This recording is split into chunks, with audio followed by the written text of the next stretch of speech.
Shalom, Bapak Ibu, Saudara, sahabat saksi yang dikasihi Tuhan. Renungan firman Tuhan pada hari ini saya ambil dari kitab Injil Markus pasal 9 ayat 42 sampai ayat 50, di mana perikop diberi judul Siapa yang menyesatkan orang. Saya akan membaca ayat 42. Barang siapa menyesatkan salah satu dari anak-anak kecil yang percaya ini, lebih baik baginya jika sebuah batu kilangan diikatkan pada lehernya, lalu ia dibuang ke dalam laut. Sebelumnya Bapak Ibu, mari kita berdoa. Bapa kami yang di surga, kami hamba-Mu akan merenungkan kebenaran firman-Mu. Kiranya Engkau membuka hati dan pikiran kami, sehingga kami paham akan apa yang menjadi kehendak-Mu. Berkaryalah ya Roh Kudus, biarlah firman-Mu menuntun kami sepanjang hari ini. Dalam nama Tuhan Yesus hamba berdoa. Amin. Bapak Ibu Saudara, sahabat saksi, tema renungan pada hari ini adalah dikalungi batu, dibuang ke laut. Dalam ayat-ayat perikop yang kita baca, Tuhan Yesus memberikan peringatan yang sangat-sangat keras. Jangan menjadi batu sandungan bagi para pengikut Tuhan Yesus lainnya.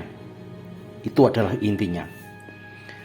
Waktu itu Tuhan Yesus masih menggendong seorang anak kecil yang disebutkan dalam ayat 36-37.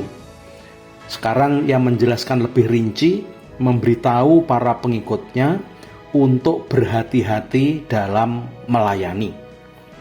Tuhan Yesus memberitahu kita bahwa akibat dari menyesatkan pengikutnya, pengikut Tuhan Yesus, itu bukan hal yang ringan. Akan lebih baik bagi orang seperti itu untuk menggantungkan batu kilangan yang berat di lehernya dan melemparkannya ke dalam laut. Tuhan Yesus menggunakan istilah yang paling gamblang untuk menegaskan bahwa lebih baik tenggelam daripada menyebabkan orang-orang percaya yang rendah hati, seperti anak-anak kecil itu, jatuh ke dalam dosa. Jadi peringatan itu memang betul-betul sangat keras, peringatan yang tidak main-main. Oleh sebab itu kita harus hati-hati. Mazmur 105 ayat 15 mengatakan, jangan sentuh orang-orang yang kuurapi. Bapak Ibu Saudara sahabat saksi, jika tanganmu menyesatkan engkau, penggalah. Jika kakimu menyesatkan engkau, penggalah. Jika matamu menyesatkan engkau, buanglah. Karena lebih baik engkau masuk ke dalam kerajaan Allah dengan bertangan satu, atau berkaki satu, atau bermata satu, daripada dengan tangan, kaki, mata lengkap, tetapi dicampakkan ke dalam neraka, di mana di neraka itu ulatnya tidak mati dan apinya tidak padam. Bapak, Ibu, Saudara, sahabat saksi yang dikasihi Tuhan, tentu saja di sini Tuhan Yesus tidak berbicara tentang mutilasi anggota tubuh secara harfiah, tetapi ini adalah panggilan untuk gaya hidup murni yang memang secara radikal diajarkan oleh Tuhan kita Yesus Kristus. Artinya, dalam memperjuangkan kemurnian pribadi, kita perlu waspada agar kita tidak membujuk orang lain untuk berbuat dosa. Untuk berbuat dosa dengan tangan kita, membujuk orang lain untuk berbuat dosa dengan kaki kita. Kita harus waspada agar tidak membujuk orang lain berbuat dosa dengan mata kita. Maksud Yesus adalah kita harus waspada terhadap dosa. Tuhan Yesus berbicara tentang mutilasi dosa-dosa yang mengelilingi kita. Bapak Ibu, Saudara yang kasih Tuhan, dosa apakah yang Tuhan Yesus maksudkan untuk diwaspadai?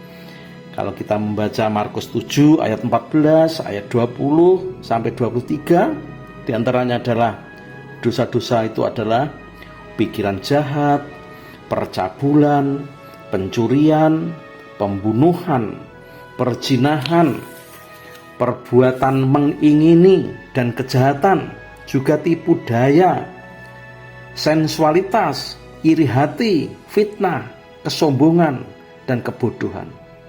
Semua hal-hal jahat ini timbul dari dalam dan menajiskan orang. Kita tidak boleh bersikap masa bodoh dalam menghadapi dosa.